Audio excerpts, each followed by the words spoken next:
ইনকিলাব মঞ্চের মুখপাত্র ও ঢাকা ৮ আসনের সম্ভাব্য স্বতন্ত্র প্রার্থী ওসমান হাদির উপর হামলার ঘটনায় সন্দেহভাজনদের পাসপোর্ট ব্লক করা হয়েছে বলে জানিয়েছে ঢাকা মেট্রোপলিটন পুলিশ। একই সঙ্গে এই ঘটনায় জড়িত সন্দেহে ৩ জনকে আটক করা হয়েছে। আটকরা হলেন সিবিয়ন দিও ও সঞ্জয় জিসিম। এছাড়া র্যাব পৃথক অভিযানে সন্দেহভাজন মোহাম্মদ আব্দুল হান্নানকে আটক করে পল্টন থানায় হস্তান্তর করেছে।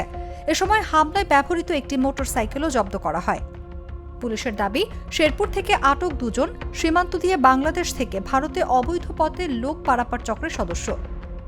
তারা হাদির ওপর হামলাকারী ব্যক্তিকে সীমান্ত দিয়ে পার করতে পারে এমন সন্দেহে তাদের আটক করে নিয়ে আসা হয়েছে।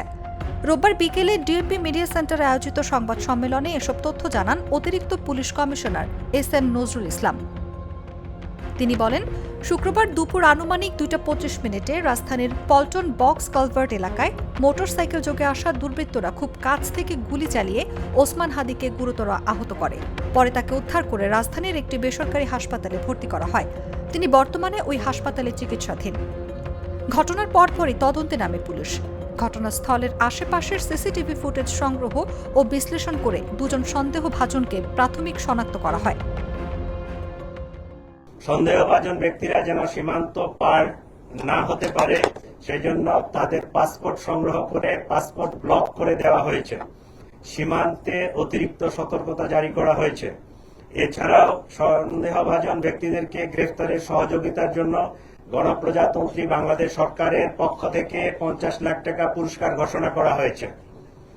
ইতিমধ্যে শেরপুরের নলিতাবাড়ি এলাকায় অভিযান পরিচালনা করে সীমান্ত দিয়ে লোক পারাপার যারা করে এই জড়িত সন্দেহে আমরা 2 জনকে গ্রেফতার করতে সক্ষম হয়েছি, তাদেরকে নিয়ে আসছি। আর র্যাব মোটরসাইকেলের যে মালিক মনে করছে এরকম একজনকে র্যাব আটক করে আমাদের হাতে সোপর্দ করেছে। গুড লাক পেনের সফট অয়েল বেসড ইঙ্ক দেয় নিখুঁত লেখার আত্মবিশ্বাস। Good luck pen. Make your luck.